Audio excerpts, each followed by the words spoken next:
చార్ధామ్ యాత్రకు సంబంధించి చాలామంది ఇప్పుడు నేను చెప్పిన విధంగా ఒకసారైనా వెళ్ళాలి అని అనుకుంటూ ఉంటారు. And RV tours and travels నుంచి చాలామంది ప్రీవియస్గా వెళ్ళి వచ్చిన వాళ్ళు కూడా ఉంటూ ఉంటారు కదా. సో ఇప్పుడు కొత్తగా వెళ్ళాలి అనుకున్న వాళ్ళు, ఆల్రెడీ వెళ్ళొచ్చిన వాళ్ళు మళ్ళీ ఒకవేళ చార్ధామ్ యాత్ర ప్లాన్ చేసుకోవాలి అనుకున్నట్లయితే ఏ టైంలో వెళ్తే బాగుంటుంది అండ్ మీరిచ్చే ప్రత్యేకమైన సదుపాయాలు ఏంటి?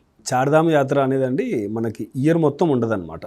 కేవలం ఒక 6 months మాత్రమే ఉంటుంది. ఆ 6 monthsలో కూడా ఏంటంటే మనం బెస్ట్ సీజన్ చూసుకుంటే ఏప్రిల్, మే, జూన్ మిడ్ వరకు వెళ్ళొచ్చు అనమాట. తర్వాత మళ్ళీ మనకు జూలైలో తర్వాత ఆగస్టులో వర్షాలు వచ్చేస్తాయి కాబట్టి అక్కడ రోడ్స్ అన్నీ కూడా ల్యాండ్ స్లైడింగ్ జరగడం వల్ల ఇబ్బందికరంగా ఉంటుంది. ఆ టైంలో యాత్ర చేయడం కొంచెం కష్టంగా ఉంటుంది అనమాట. సో మళ్ళీ ఒకవేళ వెళ్ళాలి అనుకుంటే సెప్టెంబర్ లేదా అక్టోబర్లో వెళ్ళొచ్చు. సో ఇలాగా ఈ చార్ధామ్ టెంపుల్స్ అనేది కేవలం ఒక 6 months పీరియడ్ మాత్రమే ఓపెన్ ఉంటాయి. అందులోనూ స్టార్టింగ్లో అంటే ఏప్రిల్లో మనకి ఈ టెంపుల్స్ అన్నీ కూడా స్టార్ట్ అవుతాయండి. ఏప్రిల్ 21st నుంచి మనకు ఈ టెంపుల్స్ అనేది స్టార్ట్ అవ్వడం జరుగుతుంది అనమాట. ఎందుకంటే April 19th Yamunotri, Gangotri open అవుతున్నాయి ఈ ఇయర్. అలాగే 22nd వచ్చేసేసి మనకి కేదార్నాథ్ టెంపుల్ ఓపెన్ అవుతుంది. 24th వచ్చేసి బద్రీనాథ్ టెంపుల్ ఓపెన్ అవుతుంది అనమాట. ఆల్రెడీ ఈ చార్ధామ్ యాత్రకు సంబంధించి రిజిస్ట్రేషన్ కూడా లాస్ట్ 1 month నుంచి జరుగుతూనే ఉందన్నమాట. సో మన దగ్గర బుక్ చేసుకున్నటువంటి ప్రతి ఒక్కరికి కూడా ఈ రిజిస్ట్రేషన్ అనేది చేస్తున్నాము. అలాగే ఈ సమ్మర్కి సంబంధించి మన దగ్గర ఆల్మోస్ట్ ఏప్రిల్ 20వ తారీఖు నుంచి డైలీ బ్యాచెస్ ఉన్నాయండి. అప్ టు ఈ సీజన్ ఎండింగ్ వరకు డైలీ బ్యాచెస్ ఉన్నాయన్నమాట. సో క్లయింట్ ఏ డేట్లో వెళ్ళాలనుకున్నా సరే మన దగ్గర గ్రూప్ డిపార్చర్ ఉంది.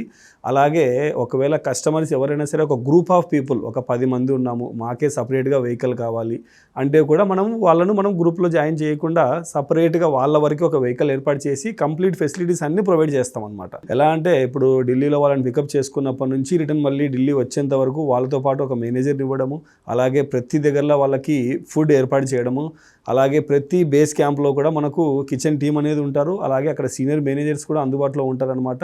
ఈ చార్ధామ్ యాత్ర అనేది చాలా ప్రతిష్టాత్మకంగా మనం ఎవ్రీ ఇయర్ కండక్ట్ చేస్తున్నాము. అదేవిధంగా ఈ ఇయర్ కూడా ప్లానింగ్ అనేది స్టార్ట్ అయిపోయింది. ఎందుకంటే లాస్ట్ 4 months బిఫోరే ఆ యాత్రకు సంబంధించి గ్రూప్ డిపార్చర్స్ కావాల్సినటువంటి ఫ్లైట్ టికెట్స్ అన్నీ ముందుగానే బ్లాక్ చేయడం జరిగింది. అలాగే హోటల్స్ కూడా మనం ఒక 4 months బిఫోరే డేట్స్ అన్నీ కూడా మన దగ్గర ఫిక్స్ ఉంటాయి కనుక హోటల్స్ అన్నీ కూడా ముందుగానే బ్లాక్ చేసి అక్కడ కావాల్సినటువంటి అన్ని ఫెసిలిటీస్ కూడా ఏర్పాటు చేశాము.